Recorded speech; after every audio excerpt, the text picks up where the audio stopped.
Hello, good morning, dear student.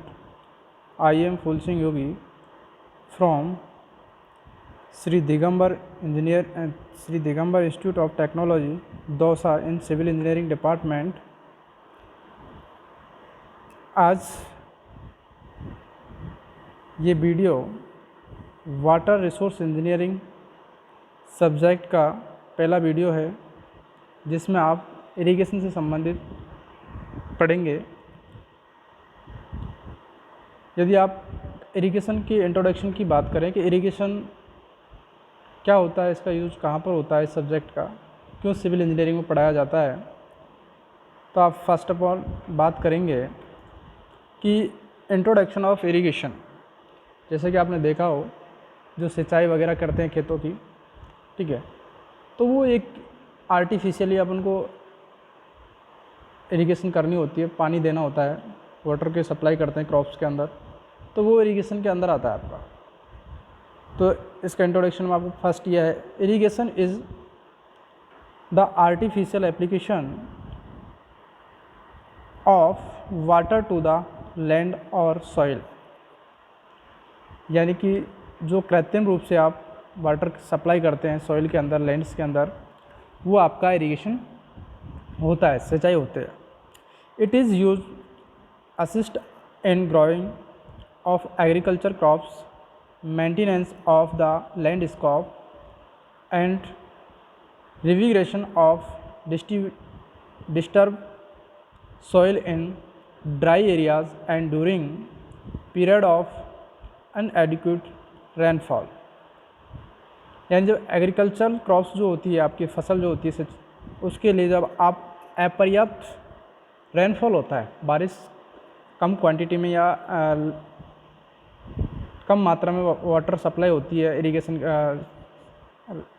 बारिश के द्वारा, रेनफॉल के द्वारा, तो आपको एक्स्ट्रा वाटर की रिक्वायरमेंट पड़ती है सिंचाई के लिए बारिश से अलावा।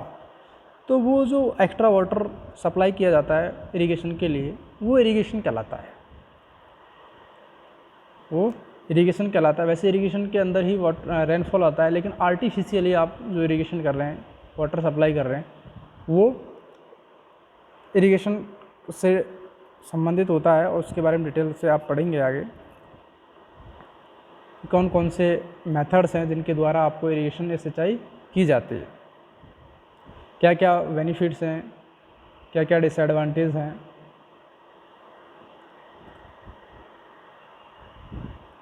नेक्स्ट अपन बात करते हैं नेसेसिटी ऑफ इरिगेशन। क्या नेसेसिटी है इरिगेशन की इन द क्रॉप के अंदर, जो आपकी फसल है उसके अंदर कौन कौन सी नेसेसिटी है जिनके लिए आपको इरिगेशन करना ज़रूरी होता है। फर्स्ट है अनसफिशेंट ऑफ रेनफॉल, यानी अपर्याप्त मात्रा में, कम क्वांटिटी में यदि रेनफॉल होता है, बारिश होती है, तब क्या आपकी जो क्रॉप्स है उसको वाटर रिक्वायरमेंट ज़्यादा है, और जो रेनफॉल हुआ है, बारिश जो हुई है, वो क्या कम मात्रा में हुई है, तो उसके लिए आपको क्या करना पड़ेगा, एक्स्ट्रा वाटर की रिक्वायरमेंट पड़ेगी। अब एक्स्ट्रा वाटर कहाँ है आपको, जैसे डैम में यदि आपने जो वाटर स्टोर कर रखा है डैम में है, तो कैनालों के माध्यम से, नहरों के माध्यम से, और यदि कूपन जो आपके नल कूपन्स या हैंडपम्प जो आप कहते हैं, ट्यूबवेल वगैरह, वेल्स, उनके माध्यम से आपको लिफ्ट के द्वारा वाटर निकाल के वाटर सप्लाई करनी होती है, ठीक है, वो आपका सब इरिगेशन में आता है। नेक्स्ट यदि आप बात करें इसमें uneven distribution of rainfall.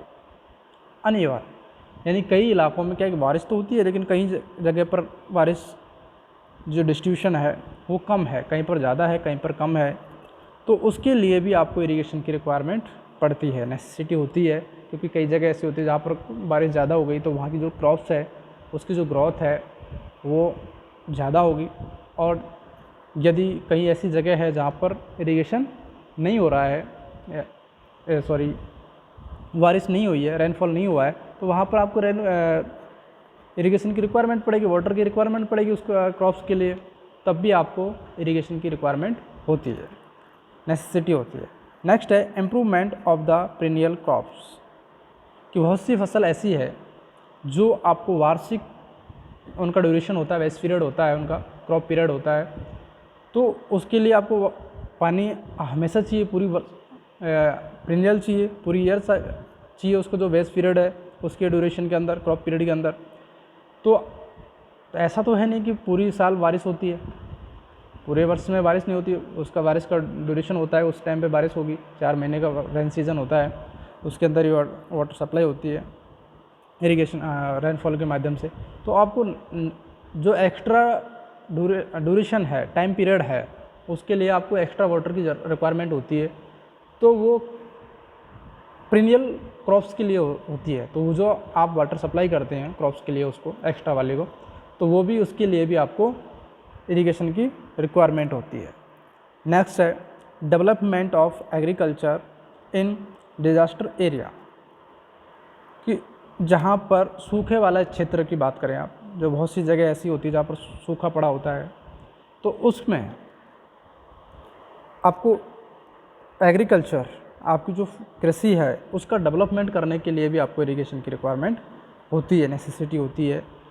Compulsory है कि यदि आप कहीं पर सूखा पड़ा है, जैसे अगर आप, बहुत सी जगह ऐसा होता है कि बारिश की क्वांटिटी कम होती है, बहुत कम बारिश होती है वहाँ पर, तो वहाँ पर क्या है, जो एरिया है उसको एग्रीकल्चर को डेवलप करना होता है।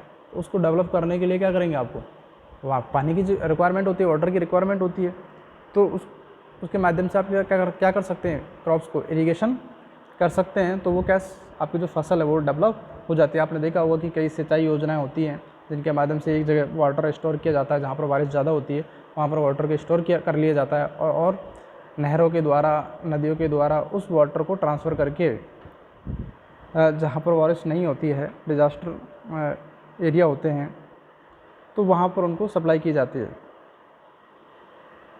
तो वो उसके इरिगेशन के लिए कंपलसरी है, नेसेसिटी है।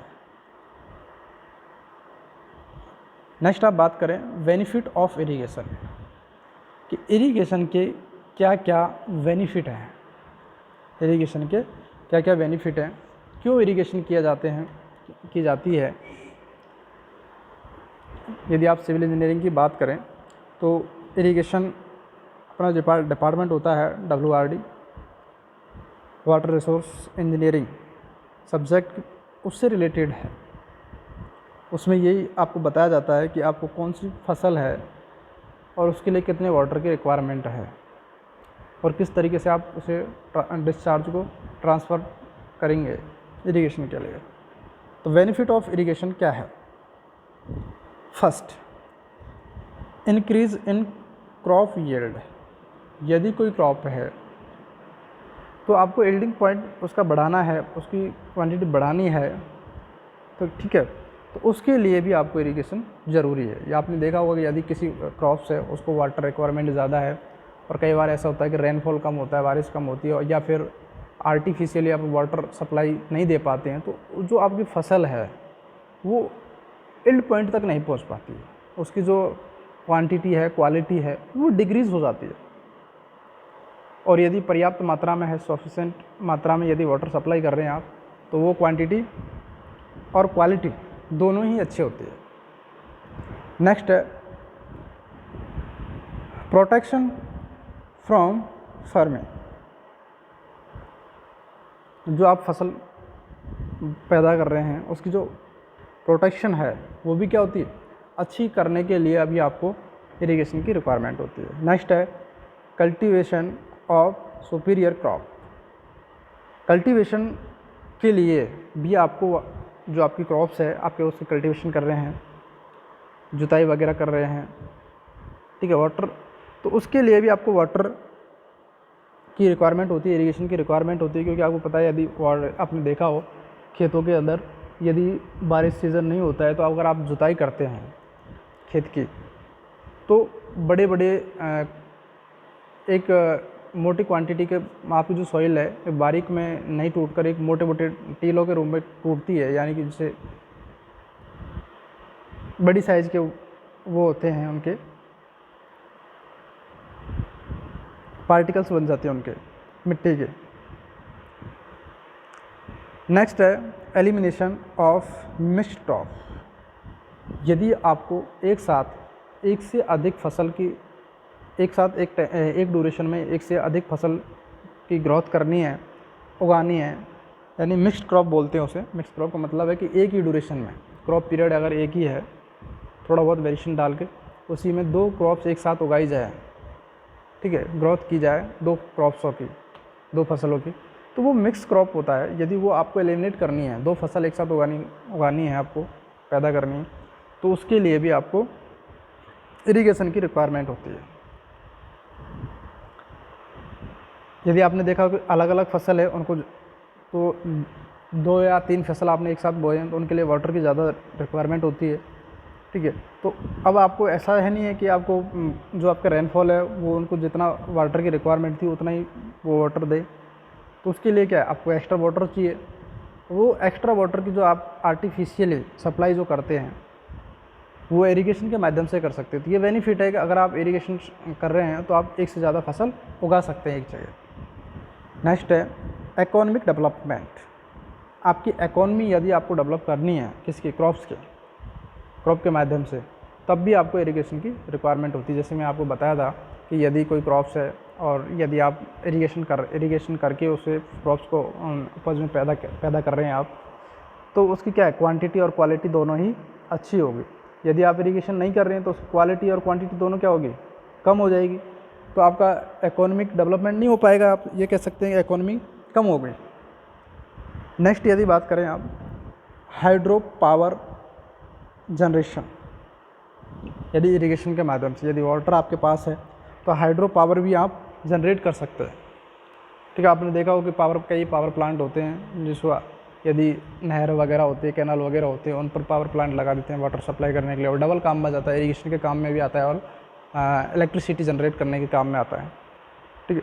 तो ये भी आप जनरेट कर सकते हैं क्योंकि आपको देखा होगा डैम वगैरह जो होते हैं बड़े वाले, उनमें वाटर स्टोर कर लिया जाता है, वहाँ पर पावर प्लांट लगा दिए जाते हैं नीचे, क्योंकि वाटर को ट्रांसफ़र करना है, चैनल गेटों पर पावर प्लांट लगा देते हैं, टरबाइन लगा देते हैं। उन टरबाइनों के माध्यम ऊपर से वाटर उन पर ड्रॉप होता है और वो टरबाइन रोटेट होती है, रोटेट होने के बाद में आपको इलेक्ट्रिसिटी जनरेट करती है वो, ठीक।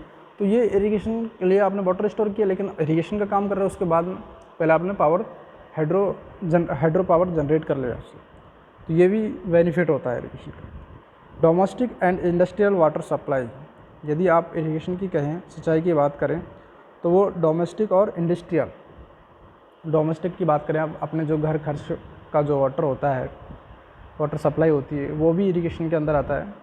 और इंडस्ट्रियल, जितनी भी आपकी कल कारखाने हैं, के इंडस्ट्री हैं, उनके लिए भी वाटर सप्लाई जो करते हैं, वो भी इरिगेशन के लिए बेनिफिट्स में ही आता है। जैसे कि आप इरिगेशन कर रहे हैं तो वाटर सप्लाई आपका, यदि आपकी भूमि पर कर रहे हैं तो आपका वाटर लेवल भी अगर नीचे जाता है तो ड्रॉप होकर अप होता है, तो वो भी होता है। नेक्स्ट यदि आप बात करें ill effect of irrigation, ill effect of irrigation, कौन कौन सी बीमारियां हैं जो इरिगेशन के माध्यम से होती हैं। इल इफ़ेक्ट जो आपका इरिगेशन इफ़ेक्ट करता है। Next rising of water table, समझ रहे हो आप, इरिगेशन के डिसएडवांटेज भी है।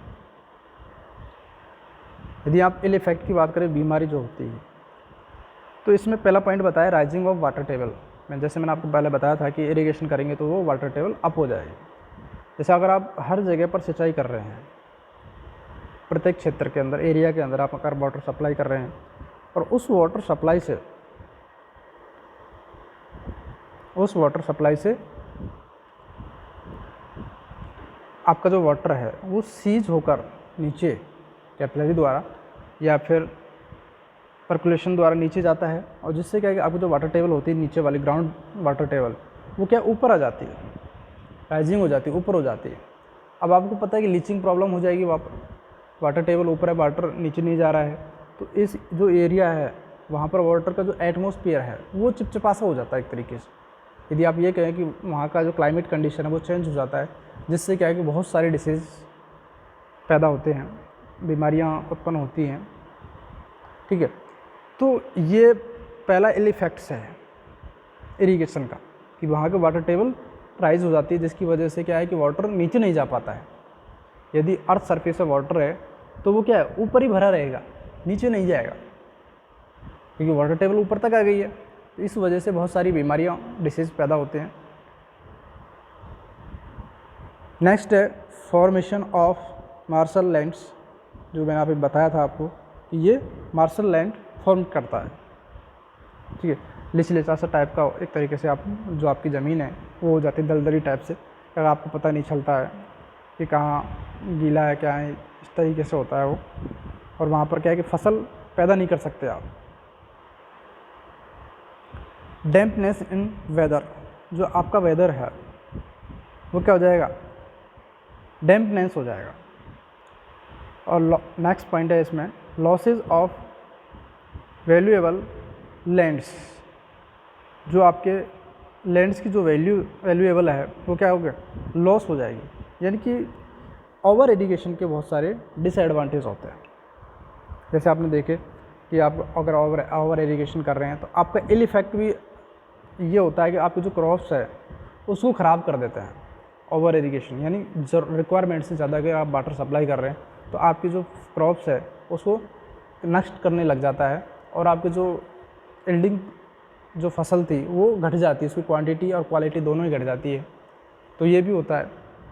नेक्स्ट ये, अगर ओवर इरिगेशन कर रहे हैं आप, वहाँ पर वाटर भरा हुआ है कि किसी एरिया के अंदर वाटर भरा हुआ है, स्टोर है, उसकी वजह से क्या है कि वहाँ पर मच्छर वगैरह पैदा हो जाते हैं, और मच्छरों के माध्यम से क्या है कि आपकी जो बीमारी होती है, मलेरिया, डेंगू है, ठीक है, ये वहाँ बहुत ज़्यादा फैलने के चांसेस हो जाते हैं, ठीक है।